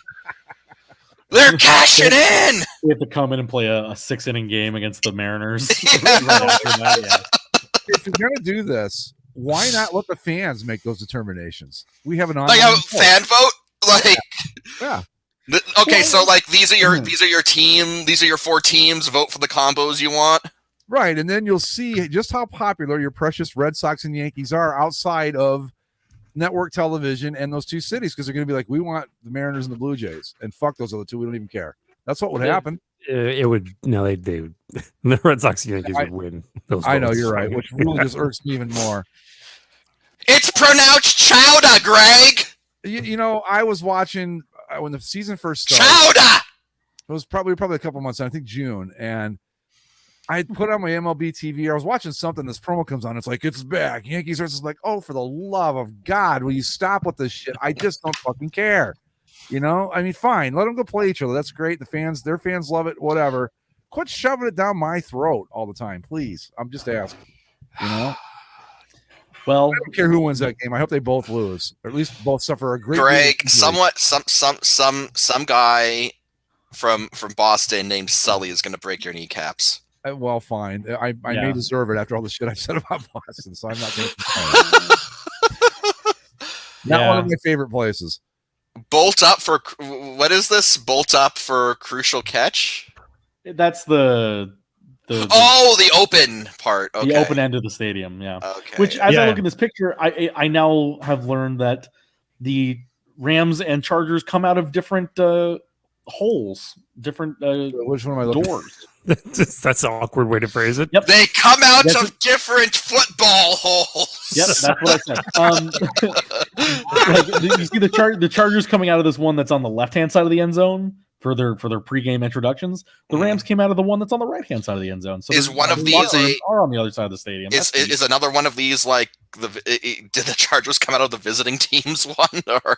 That the Cardinals came out of where the Chargers are coming out of. Yep. Oh God, the Rams have relegated the Chargers to the visiting team. No. The Chargers do have their own locker room, but I'm sure they just put them on different sides of the stadium for logistics. So I'm sure there's the Chargers locker room and the visitors, and then the Rams locker room and the visitors. And I think there's depending on the TV angle, it will read "bolt up for breast cancer," leaving out the much needed awareness part of that phrase. Good job, Chargers. Come on, God, I am so fucking happy I ditched this clown show. Like, you have no idea. God damn, that stadium is amazing, though. Let's look at that. That's just something else. The Chargers don't deserve. They should have stayed in that shitty little side-off stadium that held like 20,000 people. The fucking recreation, the Parks and Rec Center. Yeah, the Chargers should have just been given a joke-ass little hole-in-the-wall stadium that hosts a sharing the stadium with the XFL's Los Angeles Wildcats. Yeah, high school team. Yeah, like tractor pulls and high school championships and just junk ass bullshit. Live from the Orange County Fairgrounds, it's Chargers football. But I think we should explore. I can actually see my seat in that picture. Neat. We should get on the on the merchandise train here and have a football holes T-shirt or something. Like I root for the team that comes out of the Rams hole. Like that's something like that. The football holes thing. There's something there. Yeah, there absolutely is. Also, look, I understand why they're doing it. Okay, I get it. It's to appeal to quote unquote the youth. But it annoys me that the Chargers just put the lightning bolt emoji in their end zones. Yeah, look at that. That's not like a logo. It's an emoji. They use the fucking emoji. No. They've turned. It's technically a logo, but it's not even a logo. It's part of like their design package. Horrible. That's they took the lightning bolt emoji from the emoji menu and were like, oh, it's going to be an alternate logo. No, I mean it's when they added a little tail on the A for Los Angeles to be like, no, this is an electric one, therefore it's ours. Like, no, I mean, I think that's not fair because like lightning bolt's kind of this ubiquitous symbol, I mean, it's I wouldn't say like it's the not Chargers have always had though their own distinct take on it, and it's never looked like that before. Yeah, but I mean, whatever. Not jagged like that too. By the way, they're all curved. Well, sure. I mean, it would, but that would look like shit if you just had an actual lightning bolt on the helmet. That would look fucking stupid. That look like those those wolf T-shirts you can get at gas stations that have like lightning and the moon and weird bullshit on them. Oh God, Andy's take on the Chargers helmet's going to be like a spray painted monstrosity with a lightning bolt and a moon behind a cloud. Airbrushed, yeah.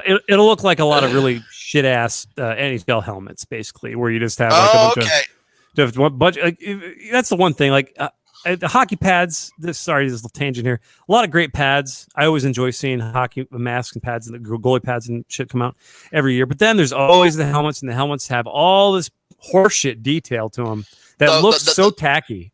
The best goalie mask designs have been the ones that have kept it simple. Mike Richter's Lady Liberty mask. Perfect. Okay, so the Chargers are just rocking powder blue jerseys and gold pants. Wait a goddamn second. Hold on. Did you see what the Chargers were touching when they're coming out of the stupid? No, what? What? You know those dumb things, like science experiments you would do as a kid with like the little electricity in the ball? No. Oh, the little like on it. The little like stands up, like the spheres with the They have one of those outside of the in the tunnel as they were running out. Some of the players like put their hands on it like it was a lucky rock or something. How else are you going to bolt up for breast cancer? Yeah. What is it? A Van de Graaff generator? Is that what that thing is? That's the thing. You on it and the bolts come through your. You can buy one from you can buy one from Spencer's Gifts. Are you thinking about? Is it a plasma ball where you touch it in the little plasma ball? Okay, plasma ball. That's fucking that is the cheesiest thing I've ever seen. That you know what? That is worse than the Eternal Flame of the Dragon from the Seattle Dragons in the XFL. It's too bad. Or the fake Eternal Flame for Al Davis in LA, Las Vegas. The virtual flame that they have. It's not real, right? It's like isn't it 3D printed or something?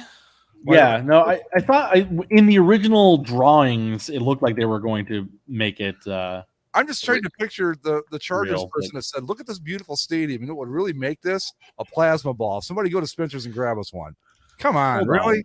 Somebody on Twitter had to have gotten this. I guarantee you it was probably Dean's son, and that's why it's there, because like it was the owner's kid, and that you can't say no. We can get two for $40. No, we just need one. That's all. Just $20. All I'm willing to spend.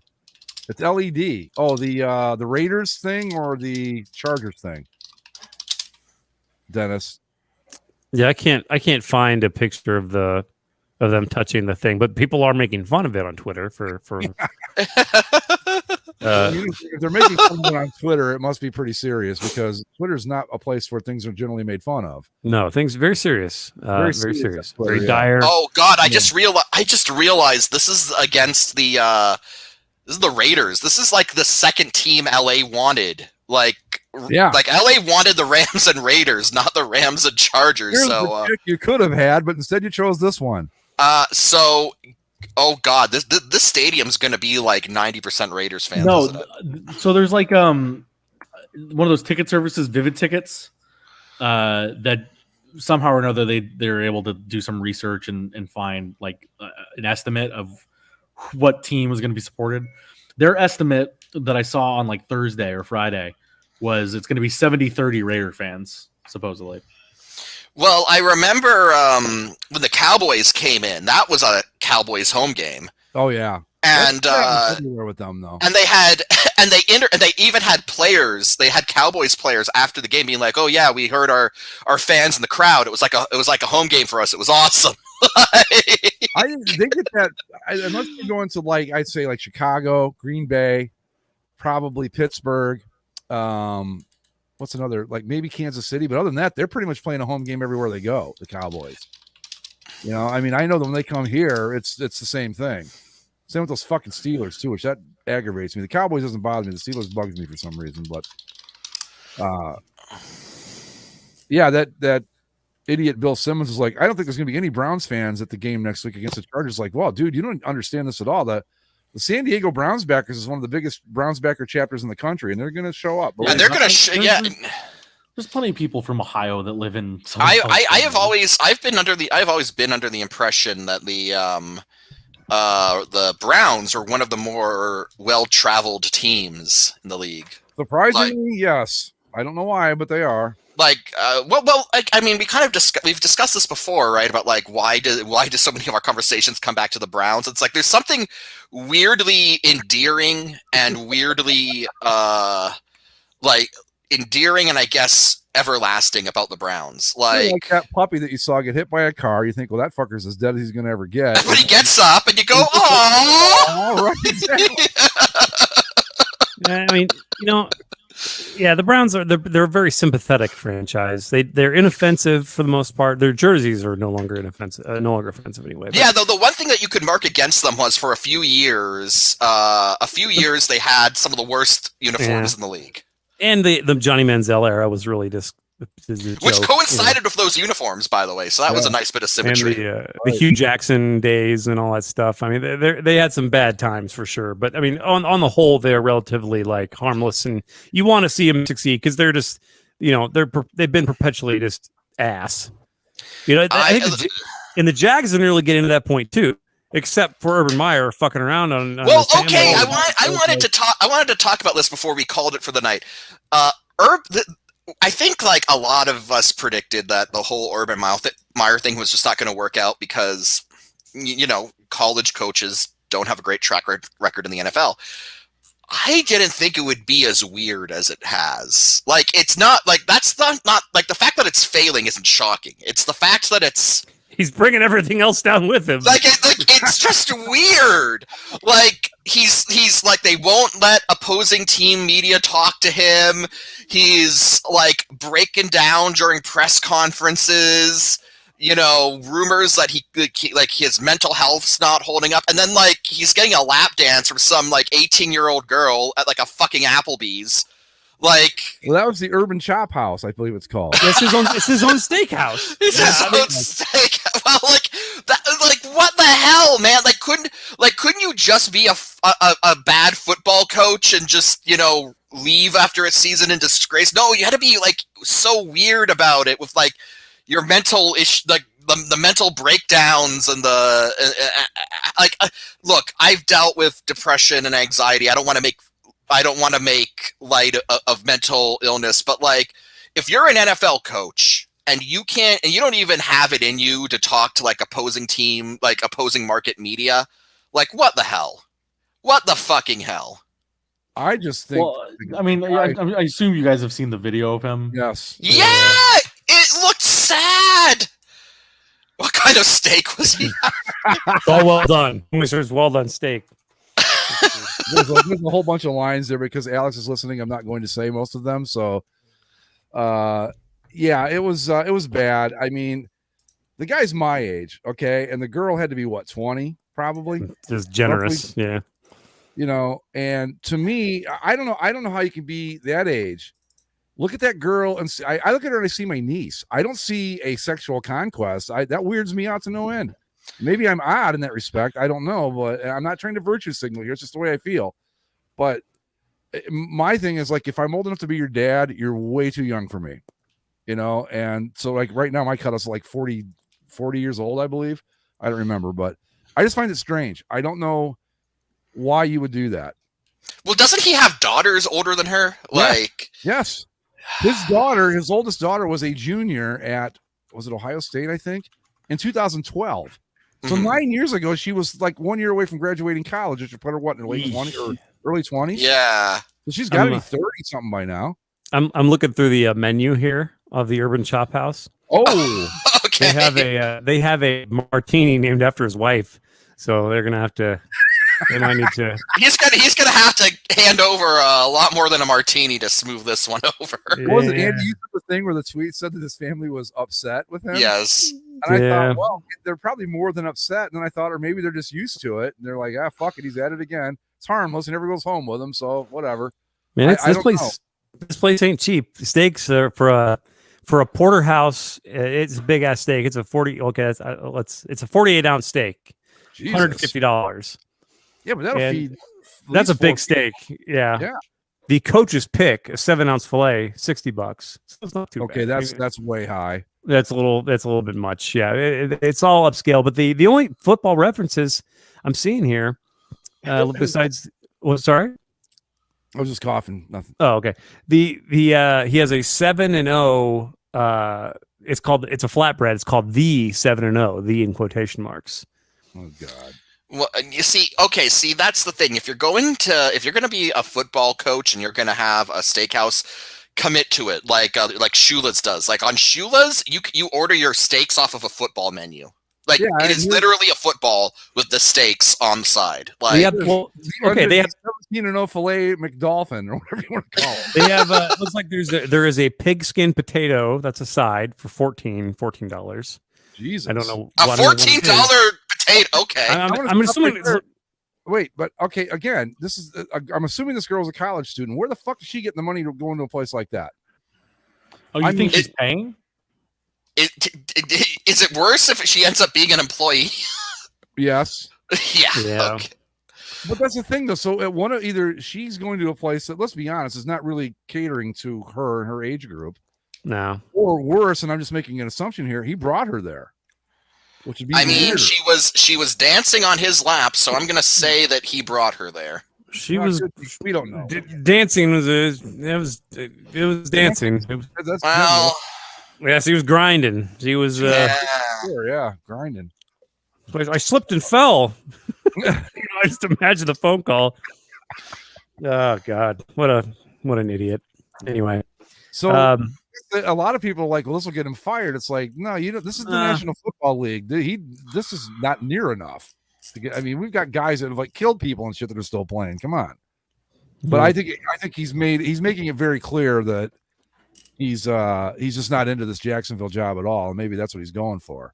Because didn't he say my head was spinning and he's got to walk away? And it might just be he won't last the season. There's no way. No, I think he'll last the season, but I think there'll be a quiet dismissal. If Urban Meyer either quits or is fired before Dan Campbell, then wow, I did not have that. That's a certainty. That is an absolute mathematical certainty. Like there's no way. The Lions go ahead. Oh, sorry. No. I was just saying.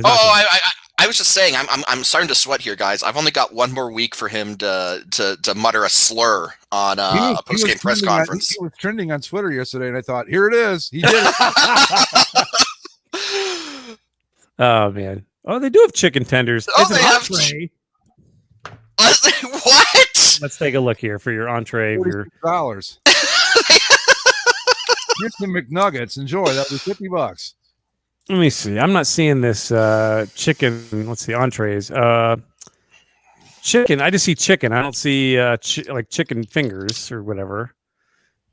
You have to update me, LMU. I don't see chicken tenders there, buddy. How are you guys looking at different places? I don't think that's his only establishment, Dennis. Might be where the confusion's coming in here. What? There's two. He owns two restaurants. That's he might own 50 for all I know. I don't know. My thing was like, dude, did you really have to wear the Ohio State pullover when you did this? Really? You couldn't go with the Jaguars or? Well, that's part of the fantasy, you see. Oh man. Whatever. Got to wear an Ohio State shirt for sure while I'm out picking up 20-year-olds. Thanks. Oh, yeah. So it was at the Pint House. Okay, there actually is. Hold on. Urban Meyer Pint House. So he's got a different place. Okay, so I was looking at the nice. He's a nice restaurant. Oh, okay. Here's the Pint House. This is where no wonder the girl was a teenager. At a Pint House. Let me see. Well, that makes perfect sense. I was looking at like steak tartare, and I'm like, why the hell would they have that there? Let's see. Full menu, and here's the drink. Okay. So yeah. It's the Urban Meyer Pint House, you said? Pint House, yeah. Okay. I don't see chicken fingers yet, but I'm just breezing through. Tenders and fries, $16. Yeah, see, that's just your basic, Yeah, that's fine. corner bar place, yeah. Yeah, it's mostly drinks and stuff. Where a steak costs $60. Two different places. I'm pretty, I said, he might even have restaurants in Cincinnati. I'm not sure. I did find out today. I did not know this, that both Urban Meyer and I are both from Toledo. I did not know that. So you can proud to be a Toledo, proud to be a Buckeye. You just can't really, put a price on this kind of publicity. So at this place, he also has another drink named after his wife. It's a big pink punch bowl, flamingo thing. It's called Shirley's Punch Bowl, and I'm guessing he's the one getting punched after all this shit. But it's like this horrible. I just paste the link in our chat. $62.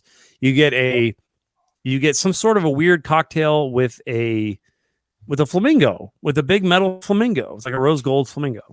What the fuck am I going to do with the flamingo? You keep it. That's for sure. It just comes out and you take pictures with it. That's it. Oh, you get to keep the bowl. I see. Oh, do you? Okay, that's cool. Okay, guys, I found it. I've been quiet this whole time because I found the electric ball on video. Oh, well, let's put that up there so we can take Let's a look. see it. Okay, this is also a video of the Chargers being booed coming onto their home field. But, All right, here we go. Let's a 2-for-1 special here. Hold on a minute. Let me get set up. I got. Yeah! Oh my God! There's a plasma ball. I can hear the booing. Right here, hold on. I gotta share the screen. All right. With the best part is they're all touching the Chargers players with lightning bolts all over their body are touching the lightning bolt ball with a graphic that says game currently in lightning delay. Here we go. I'm gonna play it. Here we go. Good job, you stupid franchise. Here's the ball. Oh my God! It's from Spencer's.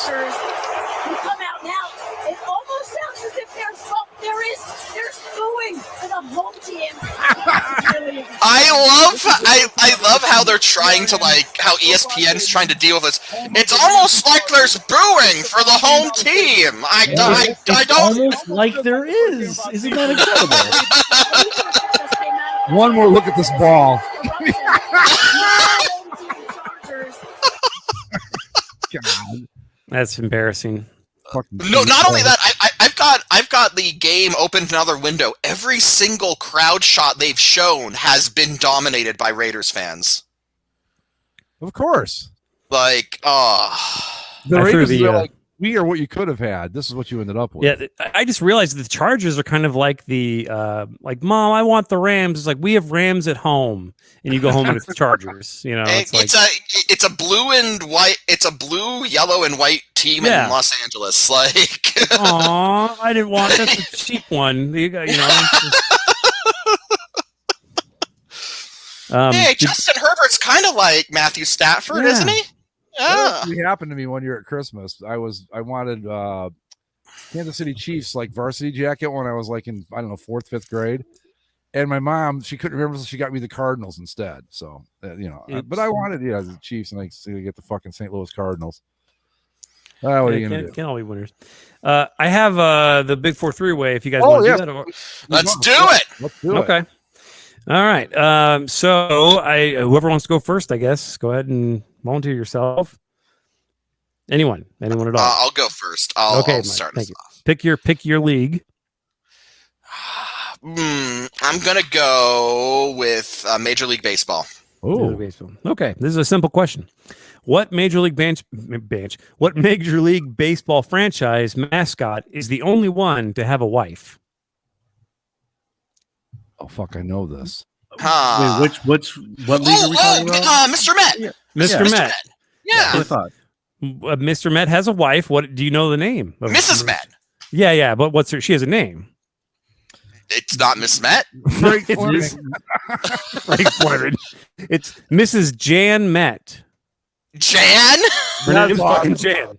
Her name's Okay. Jan Met. Like Michael Scott's girlfriend from The Office, Yes. Jan? Yes, I love that. But what's Mr. Met's name? it's just Mr. Met. Mr. and Mrs. Jan Met. He deserved to miss out on the playoffs after being in first place for however many fucking days. I think think it was 101. I think Mhm. I read. I think it's kind of like the Mario Brothers, to where Mario's name is Mario, and his brother Luigi's Mario. Luigi Mario. Yeah. Okay. Who would like to go next? Zach, go. hockey. I'll let Okay. you go. Zach, pick your league. We'll go back to the NHL. NHL. Okay. Dun, dun, dun, dun, dun, dun, dun, dun. Since 2010, the Edmonton Oilers have had the number 1 pick 4 times. Name all of the 4 number 1 picks, and a bonus point if you can tell me how many Calder trophies were won by that group. Oh, okay. Nail Yakupov. Yep. Taylor Hall. Mhm. Connor McDavid. Right. Oh my God, who was? Ryan Nugent Hopkins. You got it. How many Calders? And how many Calders? None. That's correct. Yeah. Yeah. Yeah. Right. McDavid didn't win it because he Yeah, came up late in the year. Yeah. Yeah. And Artemi Panarin won it his rookie season. So yeah. There you Right. go. Yeah. Zach All right. taking the high degree of difficulty. I'll Yep. take the NFL, Andy. NFL. Okay. Tom Brady became the most sacked quarterback in NFL history. He's taken 528 in his long career. He is only one of 4 quarterbacks to have been sacked over 500 times. Can you name the other 3? Wow. It's going to be a long career. So I'm going to. How about Peyton Manning? No. No. No. Feels like Tyrod Taylor. I think David Carr's got to be one of those guys. No. His career was Give me a long. couple hints. I don't know. These guys. I mean, these guys are 2 of them are 2 of them are Hall of Famers. One of them is a debatable Hall of Famer. Ken Anderson. Joe Namath.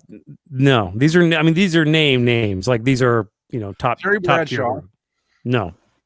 Wait. 2 of the 3 are retired. One is close to being retired. God, I should know. Dan Fouts? No. Okay, I'll try to give you some more clues. Let's see. Won 2 Super Bowls. Oh wait, is this a sack category? So sacks Yeah. didn't start until those like the 70s, I think. So this is over 500 times these guys have been sacked. So long careers, notable. Obviously started many games. Won 2 Super Bowls.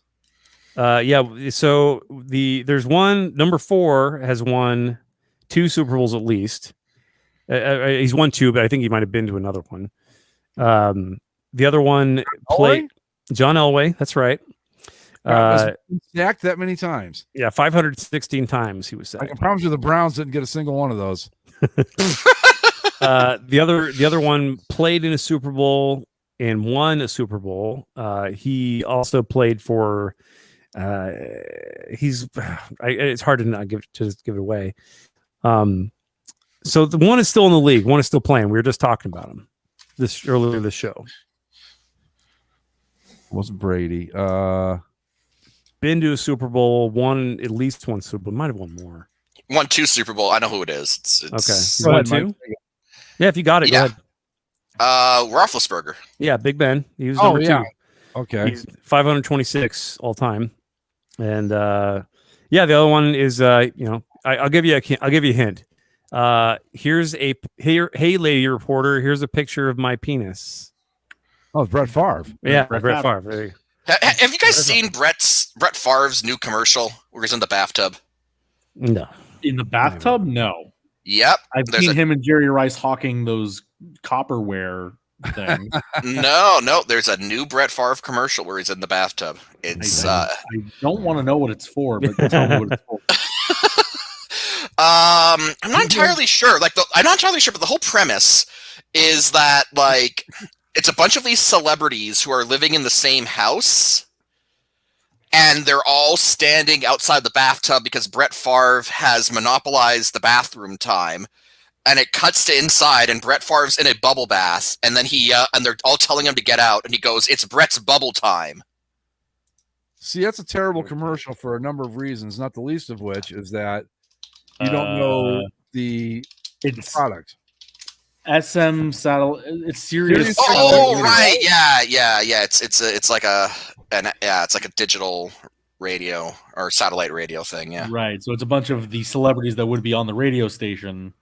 Including Brett Favre. But if Brett Favre's not currently playing football, and Brett Favre's not a radio host. Well, no. He hosts a show on. Yeah. I was going to make a joke that he'd be on a right-wing radio network ranting about how COVID is fake and the vaccines track you. Because he showed up on the Manning cast a couple weeks ago and was. No, he's seemed like ill prepared to be on a live broadcast of anything. He can't say he hosts the show. It's not like he's on there. Oh, is that the one where he was like, "Dang, internets, how do I make you work?"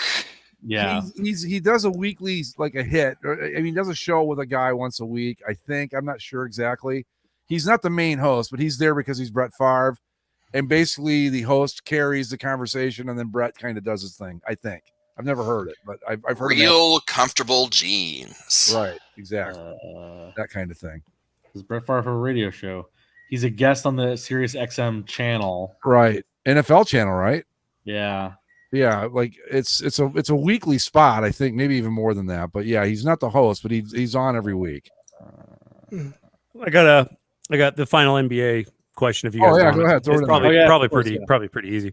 I am a 6-time NBA All-Star. I played with the Supersonics, the Cavs, the Trailblazers, and ultimately retired with the Magic in 2003.